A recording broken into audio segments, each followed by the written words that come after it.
Wow. What an incredible honor it is to be here among so many celebrated Canadians.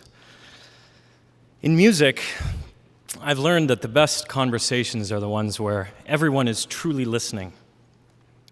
I grew up playing my family piano, and I loved it from the moment I started. I was never forced to practice scales and arpeggios. I was left to discover it completely on my own, and I thought it was the coolest thing in the world. That was when the keys were about at my eye level. I used to listen to Fred Penner and Stan Rogers, and I'd hug the speakers to feel the vibration in my chest.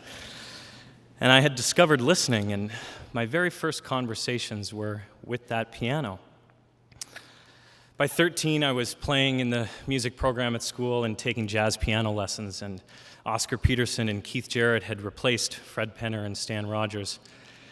And I remember my dad used to come over when I was practicing, and he'd snap a loonie on the piano when he thought I had reached a higher level of playing.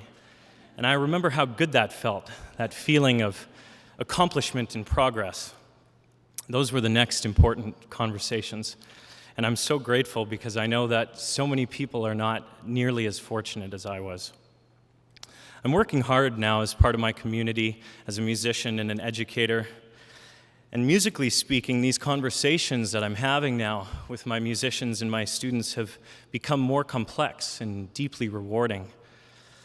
I've learned that the best musicians are the ones who truly listen, the ones who open their ears and their hearts to what others are saying.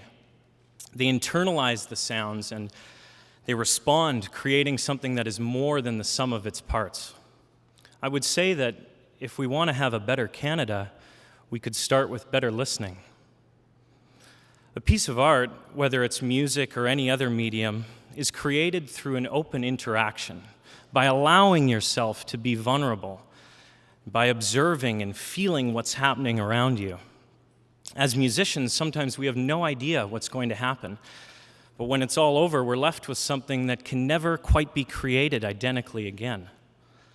And that moment, when everything comes together and we're having this conversation of life, that's really what it's all about. That's art. That's transformation, and change requires transformation. Whether it's a child offering joy of discovery to their parent or a musician bearing their soul on stage, it's the listener's responsibility to value the importance of that experience. Conversations about Canada are, in this sense, those that we have among each other. A better place is being offered to all those who value pure expression and honest listening. The arts exist because some people have dedicated their lives to transcend that daily grind in search of something more meaningful and a deeper reward. And recognition from those we respect, and even from those we've never met, validates our purpose and fuels our passion to continue creating. I'd like to end now with a little piece that I've written specifically for this occasion. It's entitled Shoreline, and I do hope you enjoy it. Good night.